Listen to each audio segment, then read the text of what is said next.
Meus amigos, chegamos ao último capítulo do livro Nosso Lar. É o capítulo 50. Nós conseguimos manter a coincidência no número de episódios. O episódio, portanto, também número 50. Cidadão de Nosso Lar. É uma alegria, desponta em nós um sentimento de gratidão. Estamos concluindo os estudos do livro Nosso Lar, foram vários meses de gravação. E cá estamos, Américo Sucena, concluindo a tarefa de gravação dos capítulos do livro Nosso Lar, psicografia de Chico Xavier, edição da Federação Espírita Brasileira, assinados pelo espírito André Luiz. E aqui enriquecido com os versos de Ilza Godinho, os poemas que acompanham na descrição do YouTube. Então, o sentimento de gratidão é natural, Américo, espontâneo, devido ao trabalho efetuado e com a participação dos nossos queridos amigos aí que se manifestam no chat toda semana. Realmente, é muito bom concluir uma tarefa, sendo que tem outra para começar. Então, isso é sempre bom. Assim a gente não para. Pois é. Só que nós não vamos sentir a canseira que o André Luiz está sentindo aí. Já no primeiro parágrafo, ele começa o capítulo seguinte, o capítulo 50, perdão, dizendo que na segunda noite estava cansadíssimo. Vamos lembrar que ele está na sua casa, no Rio de Janeiro, está visitando a família, se encontrando lá com as decepções, com aquilo que não esperava encontrar, está se esforçando, foi orientado e está se sentindo muito cansado. Mas ele começa a compreender o valor, como ele mesmo relata aqui no capítulo, do alimento espiritual, através do amor e do entendimento recíprocos. Quando, habitando o nosso lar, ele atravessara vários dias de serviço ativo, sem alimentação comum, Américo. Olha que dispensou alimentos no treinamento da elevação, dispensando alimentos para treinar a elevação, e muitos dos seus companheiros se consagravam a esse exercício. Ele confessa aqui que bastava para ele a presença e a convivência com amigos queridos nas manifestações de afeto, e a absorção de elementos puros através do ar e da água. Mas ali, quando ele estava junto à família, ele só encontrava ambiente obscuro, diferente para ele, onde os amados, os seres amados da vida familiar, da encarnação, se convertiam agora em autênticos verdugos. Situação difícil, Américo. Situação difícil, né? Esse alimento espiritual, a gente já sente aqui na Terra. Claro que não é com a mesma intensidade, mas quando você se priva, por exemplo, do convívio social, e todos nós experimentamos isso na pandemia, nós perdemos essa troca alimentar, entre aspas, a troca fluídica que nos alimenta, e a gente não tinha muita ideia disso, agora a gente tem, e o André mais ainda, porque como não usam o alimento mais denso já, e ele faz esse exercício, é ar e água, olha lá, não tem nem cafezinho. Pois é, normalmente, vamos confessar aos amigos aqui que depois da gravação dos capítulos, normalmente feitas às sextas-feiras, eu e Américo vamos para o cafezinho. Infelizmente, cada um em sua casa, porque quantos cafés tomamos juntos aí em São Paulo, né? Nos shoppings e na casa do Américo, e quando o Américo vinha aqui na minha própria casa, mas agora temos que nos contentar com o café em casa, sem a companhia física do afeto, do abraço, da convivência. E você disse bem, né? O afeto, a amizade, a fraternidade são elementos essenciais. E por isso, Américo, talvez, é que ele agora confessa igualmente que compreendia as necessidades humanas diante da nova situação. Ele percebe que ele não era dono da Zélia, mas era seu irmão e seu amigo. A condição de cônjuge foi uma condição temporária, assim também como a condição de pai, não era dono dos filhos. Os filhos, na verdade, eram companheiros de luta, como acontece com todos nós.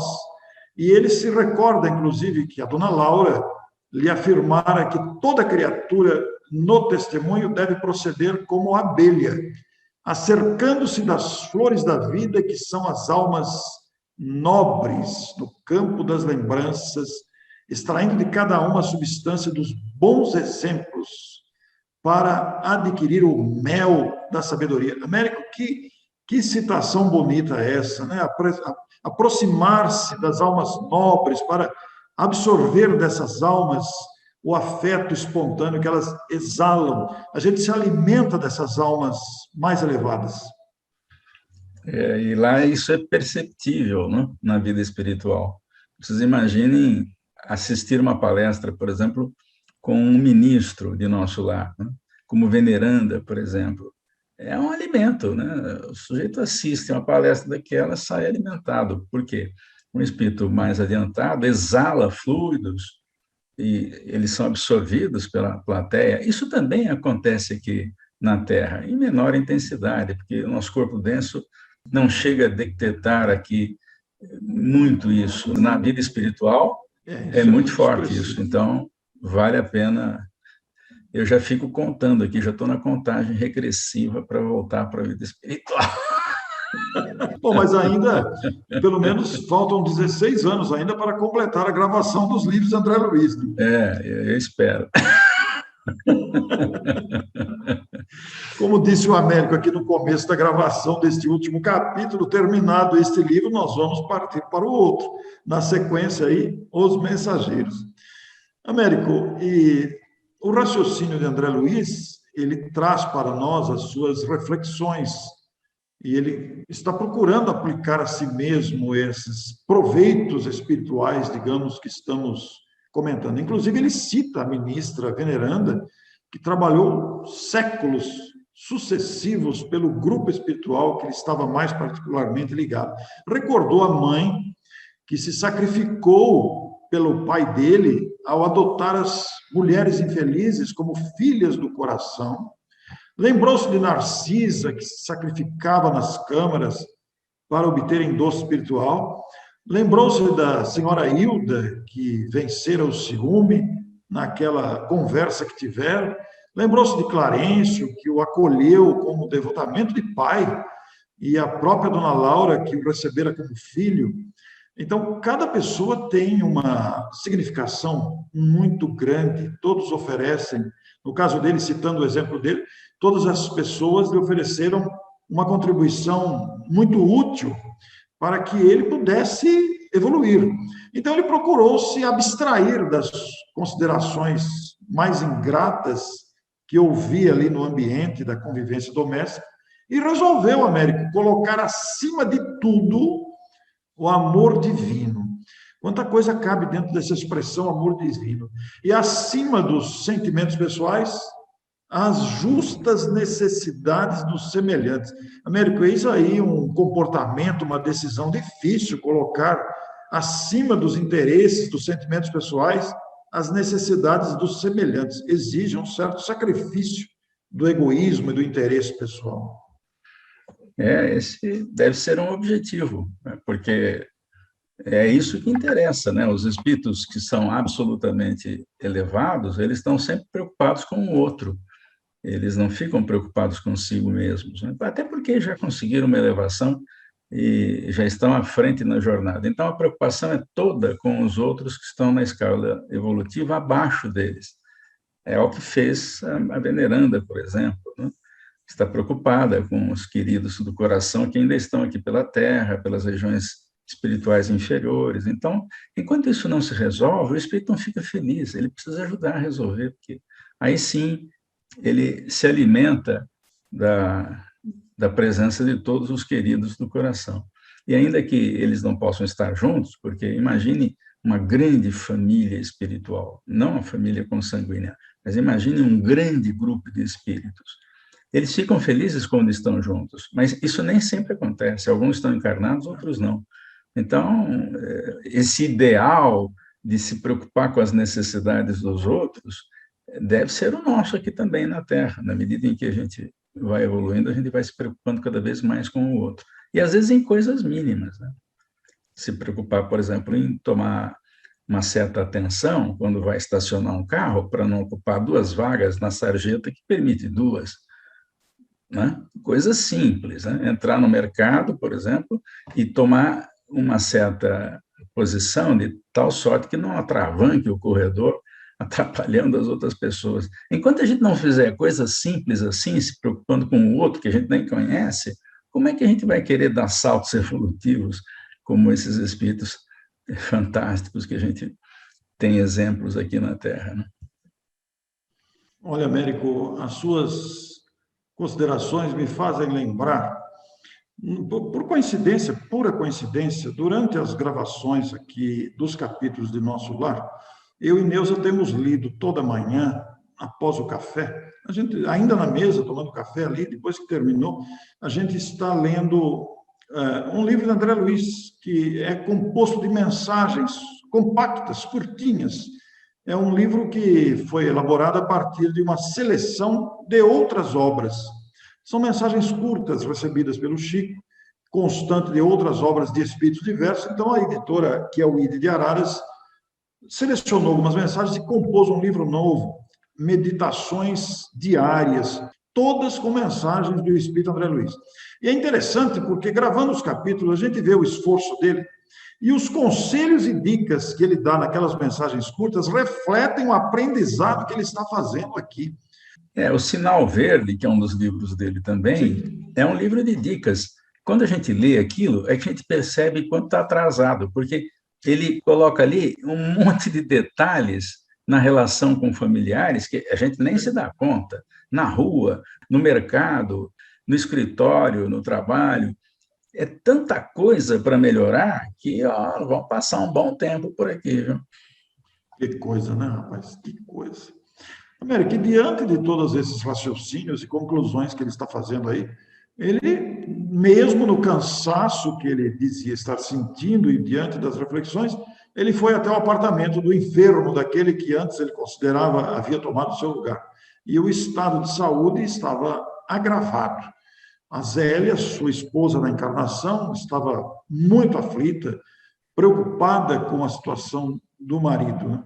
Então, ele, André, numa nova atitude, rogou ao Senhor energias para manter a compreensão ali, e diante daquele caso que ele constrangia, procurando enxergar os cônjuges como se fossem seus irmãos.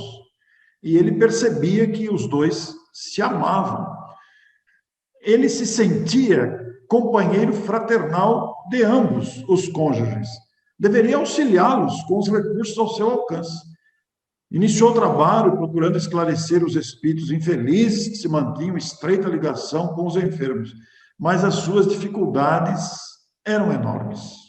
Ele se sentia muito abatido, mas se lembrou de uma lição de Tobias, quando lhe dissera: aqui em nosso lar, nem todos necessitam do aeróbus para se locomoverem, porque os habitantes mais elevados da colônia dispõem de poder de volitação e nem todos precisam de aparelhos de comunicação para conversar à distância, por se manterem entre si num plano de perfeita sintonia de pensamentos. Parece que tem uma dica aí, Américo. Tem uma dica sutil, né? Tem uma dica sutil aí que a gente não havia percebido antes. Fica escondidinha aí. Então, é interessante a gente, traduzindo em miúdos, falando com as nossas próprias palavras, lá eles respeitam aqueles espíritos que em nosso lar não têm ainda o poder ou o domínio da volitação. Então, o que eles fazem? Eles não saem voando de um lado para o outro. Eles poderiam fazer isso, mas eles não querem constranger. Olha só a preocupação, né? Então, quando eles precisam volitar, e o André, no próximo livro, vai fazer isso, eles saem da cidade, distanciam-se da localidade Nosso Lar, e aí acionam o mecanismo da volitação. E também no que se refere à comunicação, nem todo mundo tem sintonia perfeita de pensamento a pensamento para poder trocar mensagens, né? Então, nem todos nem todos precisam de aparelhos de comunicação. O que isso quer dizer, Américo? Aparelhos de comunicação? Isso quer dizer alguma coisa. Espera aí. Alguma coisa parecida com isso. Oh, rapaz, quer dizer que eu vou ter o meu WhatsApp lá no mundo espiritual, então?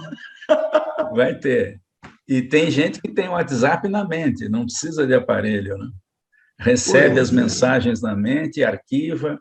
É uma coisa difícil ainda para nós, né? Porque eu, pelo menos, não tenho memória para isso, né? Eu esqueço o que eu falei agora há pouco, né?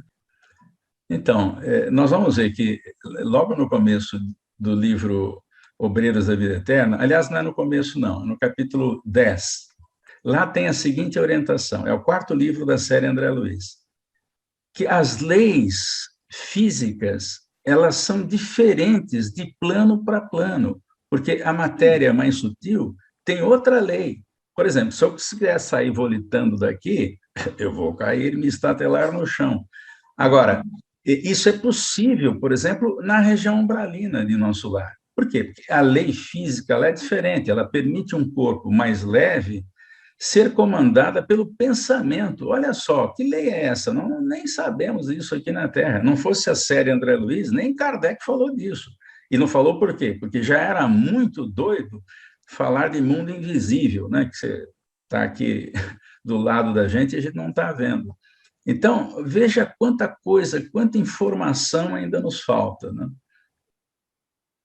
Américo, tem muita lógica essa citação sutil, essa dica sutil, que nem todos precisam de aparelhos de comunicação. Como a gente não tem domínio da manifestação da comunicação mental espontânea, e aqui na Terra nós estamos dispondo desse aparelho fabuloso que é o celular, de comunicação instantânea, nada mais justo que os espíritos que não têm a comunicação mental capacitada ainda se utilizem de algum tipo de instrumento. Ora, isso dá uma alegria para a gente, porque você imaginou chegar lá sem o celular, rapaz?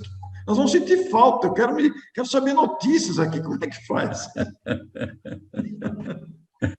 Naturalmente, então, que precisa merecer, né, ter esse aparelho também. Né? Sim.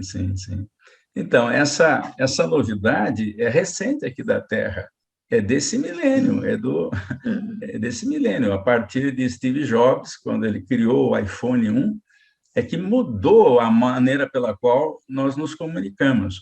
Agora, se na vida espiritual eles estão mais adiantados do que a gente, imagine eles sem isso. Fica difícil. Nós não conseguimos mais nos conceber sem um dispositivo desse. A gente paga a conta, pede comida, consulta a internet sobre qualquer assunto, né? Transfere recursos de uma conta bancária para outra. Né?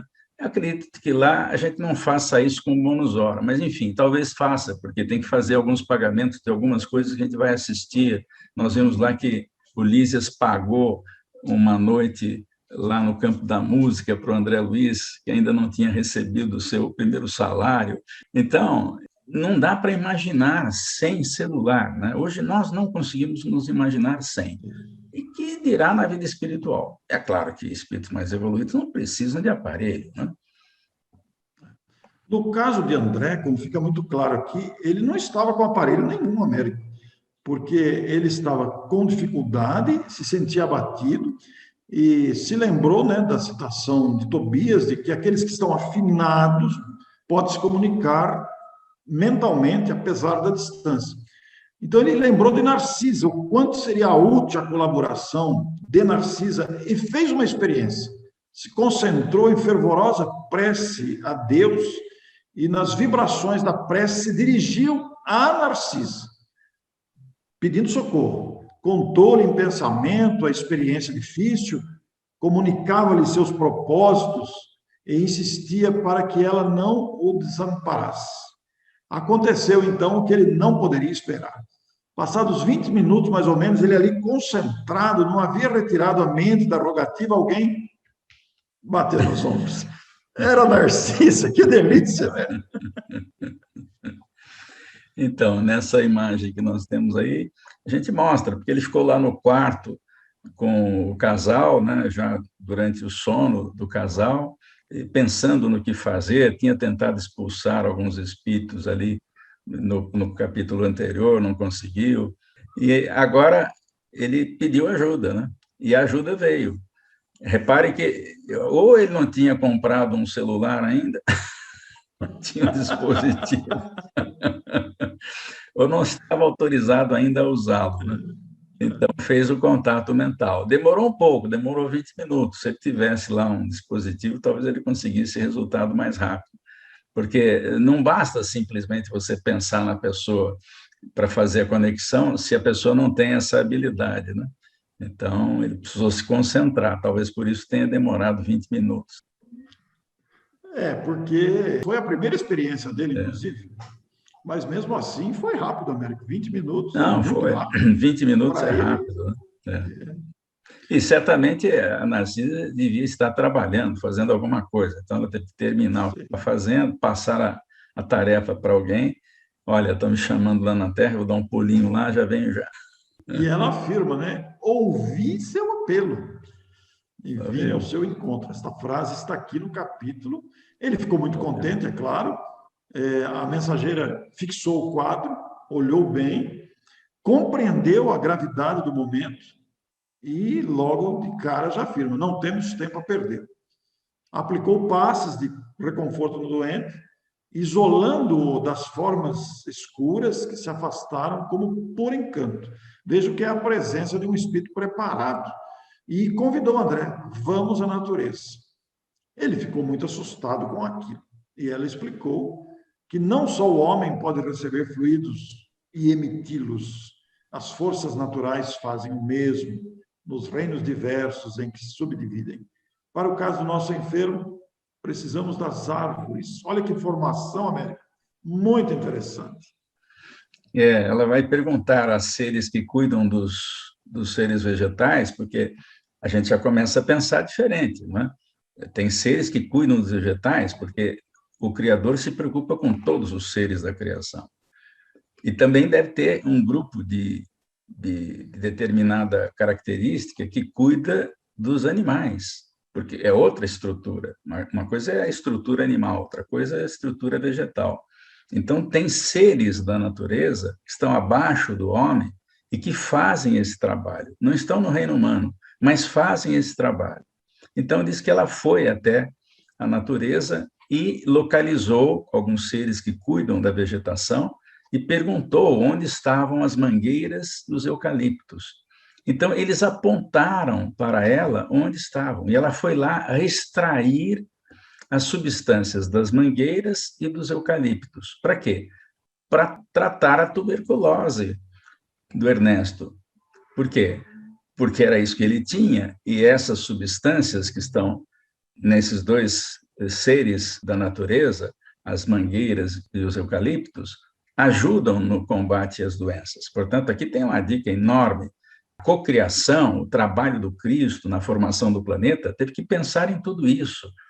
Em cada lugar, se as doenças vão aparecer, é preciso ter os elementos para curar aquela doença. Então, as doenças que estão lá no Polo Norte não são as mesmas aqui nos climas tropicais. Então, a natureza também foi preparada para atender isso. Olha só, a bondade do Criador e dos co-criadores se preparando para fornecer à humanidade os recursos necessários às suas dificuldades. Porque as dificuldades, elas existem não para nos punir, mas para desenvolver a inteligência.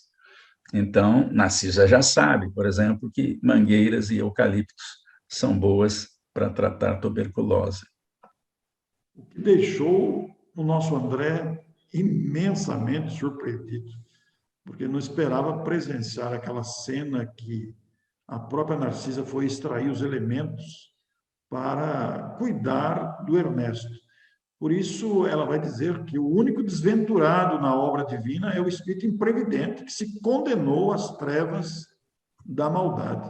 Aí você tem uma frase para mostrar para a gente, Américo, que está no capítulo, uma frase magnífica que ilustra esse comentário de hoje. Essa frase é uma síntese fantástica que a Narcisa vai registrar e o André Luiz nos passa isso por escrito na obra, no capítulo 50. Em toda parte, se há quem necessite aprender, há quem ensine. E onde aparece a dificuldade, surge a providência. E eu nunca vou esquecer, Orson, na primeira vez que você fez a palestra do planejamento reencarnatório, você tomou o cuidado de citar que a pessoa que vai fazer o planejamento encarnatório e vai realizar alguma tarefa, ela precisa se especializar quando chega aqui. E ela procura quem aceite ser professor dela, lembra disso? O professor que vai estimular aquela pessoa para desenvolver determinada atividade profissional está no planejamento reencarnatório também, né? E todos nós, se a gente perguntar, qualquer pessoa tem um professor que se destaca, pelo menos um, né? Eu tenho 3 que se destacam na minha história pessoal e que foram determinantes na minha maneira de fazer as coisas. Então, é muito interessante isso aí, porque a frase diz claramente, em toda parte, onde é que você imagina que possa ser? Qualquer lugar, no espaço, sei lá, em qualquer esfera, você quer aprender? Tem quem ensine. Essa questão do planejamento reencarnatório é uma coisa fantástica, né? Porque existe um entrelaçamento da necessidade e da aptidão, determinado esse entrelaçamento pelos méritos do candidato à reencarnação e, naturalmente, a competência das pessoas que vão ajudá-lo. É muito interessante. Você citou professores, né?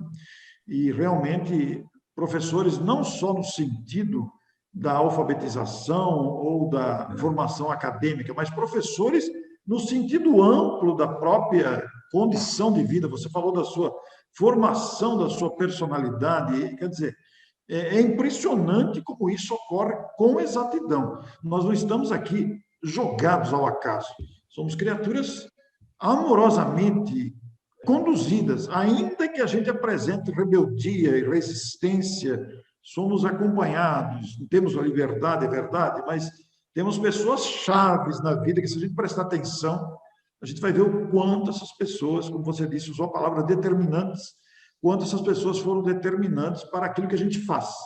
E eu também posso dizer a mesma coisa da minha própria vida pessoal, e os nossos amigos que estão nos envolvendo aqui sabem que todo mundo vai encontrar na sua própria história de vida personagens fundamentais. E é gostoso falar sobre isso, né, Eric? Porque todo mundo que está nos vendo agora vai lembrar de cada uma das pessoas que estão ligadas individualmente a elas, né? É muito interessante isso. É muito interessante. Mas, enfim, a Narcisa retira as tais substâncias do eucalipto e da mangueira e aplica, olha que coisa interessante, ela não faz um chazinho, não, ela aplica nos poros, e é claro, mais na região pulmonar, porque é ali que está o problema, e também pelas vias respiratórias, que são os pontos de entrada de recursos para o tratamento. Então, os fluidos da mangueira e os fluidos do eucalipto penetram poros e narinas para que o nosso Ernesto melhore, né? E durante toda a noite, hein, Américo? Isso é Toda noite, foi um trabalhão. E ele nem imaginando que isso estava acontecendo. Não, diz que ele acorda bem, no dia seguinte ele estava bom. Claro, havia um tempo ainda para maturar a recuperação, mas ele já acordou melhor. Vejam, numa época que nós não tínhamos tratamento para tuberculose, a não ser ficar nessas instituições em que o ar é mais puro, né, em regiões elevadas. Aqui, por exemplo, Campos de Jordão era o tratamento que tinha na época. Tinha que ir para Campos de Jordão e ficar lá um tempo respirando ar puro. Não havia tratamento para isso aqui na Terra, né? Agora há, mas veja, a Narcisa resolve um problema, veja que medicina que ela tem, que resolveu até problema de encarnado, né? Por isso que o André vai dizer a ela, em capítulos anteriores, que ela sabia mais em medicina do que ele. Ele não sabia de que mangueira e eucalipto é bom para doença de pulmão. Ô, Américo, e tem um detalhe que chama muita atenção aí, né? A fraternidade espontânea de Narcisa para atender a uma necessidade do André que pediu socorro. Quer dizer, a Narcisa aparentemente não tinha nenhuma ligação com Ernesto ou Zélia. No entanto, compareceu ali com o maior amor do mundo, espontaneidade, e naturalmente que o Ernesto e a Zélia estão sendo auxiliados porque a providência divina reconhece o esforço de André, é um mérito dele em conseguir auxílio para aquele que ele considerava tomou o lugar dele e a sua esposa na última encarnação. Olha que coisa, que é o universo que se abre aí. E foi de um dia para o outro. Ele chegou num dia achando que era dono da esposa, dono da casa e dos filhos. No dia seguinte, ele já tinha mudado. Foi uma mudança brusca. E, naturalmente, que com a melhora de Ernesto, a Zélia estava radiante. O médico achou que aquilo foi um verdadeiro milagre da natureza. Até hoje ele não está Natural, né? entendendo nada.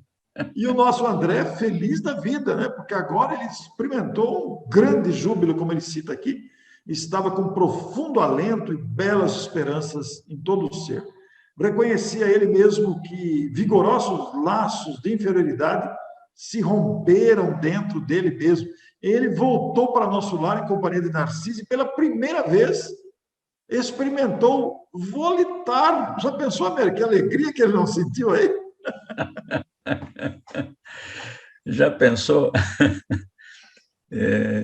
Quando chegar a nossa vez, hein?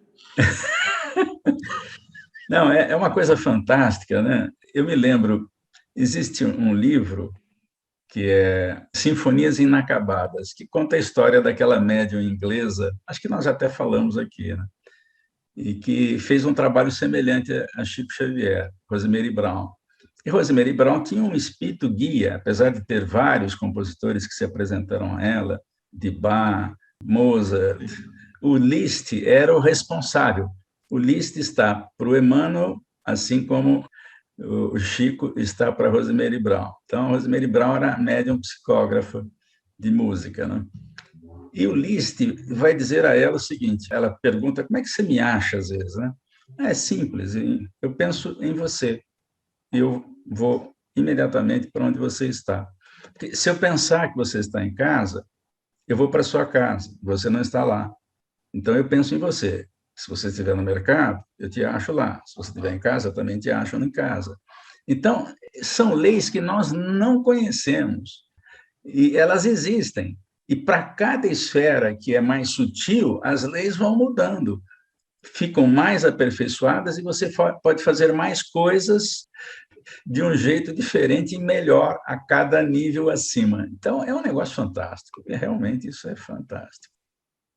E André Luiz, como aprendeu a volitar, nós vamos lembrar aqui que estava no segundo dia, que ele estava cansado quando tudo isso aconteceu, ele ficou uma semana autorizado a estar por aí. Ele começou a ir voltar do nosso lar para a casa dele com facilidade. Agora, acompanha. É como se você comprasse o primeiro carro, né? Você fica ali para ir onde você quiser. Porque aí ele acompanhou o tratamento, intensificou e acompanhou o tratamento de Ernesto, cujas melhoras se firmaram rapidamente. Clarencio o visitava diariamente, mostrando-se muito satisfeito. Quer dizer, ele teve o mérito aí do Clarencio acompanhando todo o processo. Então, ao fim daqueles 7 dias, daquela semana, ele chegou ao final, a primeira licença nos serviços das câmaras de retificação. Os cônjuges na terra estavam felizes, ele passou a estimá-los como irmãos e era preciso regressar para os serviços de nosso lar. Quer dizer, veja só, né, Américo? Aqui ele renunciou à condição de ex-marido, de possível dono de Zélia, agora ele já vê a Zélia como irmã e o Ernesto, o segundo marido dela, como irmão também. Então, ele agora tem uma compreensão diferente da vida. Ele estava renovado. Renovado. E aí a gente pode concluir que esse é o nosso propósito, né? O propósito da vida é fazer essa mudança que o André Luiz fez nele mesmo. Porque é isso que o Criador quer. Ele não quer a gente sem saber o que fazer. E nesse ponto, o Espiritismo nos dá uma fantástica oportunidade. Nós vamos ver isso na introdução do livro, que é o próximo dos nossos estudos, que é Os Mensageiros. Os Mensageiros têm lá essa recomendação. Feliz daquele que tem o conhecimento espírita para ir direto ao assunto. É por isso que o Espiritismo precisa realmente chegar aos corações, mas pela lógica, não por dogmatismo, pela lógica, pela importância de reconhecer que existem leis naturais regendo absolutamente tudo. Isso a ciência terrestre ainda não percebeu. Ela vai descobrir também o mundo espiritual, mas ainda não chegou lá. Então, o Espiritismo saiu na frente. Nós tivemos essa oportunidade de conhecer doutrina, porque isso nos ajuda a suportar, por exemplo, a pandemia e saber o que está acontecendo. Muito bom meditar sobre isso. Bom, André precisava retornar agora ao nosso lar. Tomou o caminho do nosso lar totalmente modificado, era outra pessoa. Naqueles 7 dias, ele aprendera muitas lições sobre a fraternidade legítima, mas teve uma surpresa. Quando ele chega nos portais de nosso lar, mais de 200 criaturas, mais de 200 espíritos, companheiros dele, estavam ali para recebê-lo. Todos o saudavam, generosos e acolhedores, Lísias, Lacínia, Narcisa, Silveira, Tobias, Salusto e numerosos cooperadores da Câmara onde ele trabalhava estavam ali para receber. América, ele não sabia como se portar, para ele foi uma surpresa tudo aquilo. E aí, concluindo o capítulo e o próprio livro que abre a série conhecidíssima, a série ditada pelo Espírito André Luiz, que vai continuar nas outras obras, o ministro Clarencio toma a iniciativa. Chama todo mundo e diz ao André, diretamente a ele: até hoje, André, você era meu pupilo na cidade, mas doravante, em nome da governadoria, declaro-o cidadão de nosso lar. É muito forte isso. Que conquista, Américo. Isso toca o coração da gente profundamente. Que conquista nas lutas desse espírito que nos ensina tanto. Ele não conseguia reter as lágrimas que lhe embargavam a voz. Por isso, considerando a grandeza da bondade divina, atirou-se André aos braços paternais de Clarencio, a chorar de gratidão e de alegria. Sensação que nos toma nesse instante também, de maneira muito intensa. Gratidão e alegria é o que nós sentimos e queremos partilhar com vocês, encerrando aqui o capítulo 50, o último capítulo desse livro Nosso Lar, que nos preencheu os últimos meses com gravações semanais, exibições semanais, e concluindo um trabalho que nos enche o coração igualmente de alegria e que vai continuar. Sem dúvida. Prepare o seu coração. Até o próximo livro, então, Os Mensageiros. Muito obrigado a você. Muito obrigado pela sua atenção, pelo seu carinho e até lá. Até o próximo livro.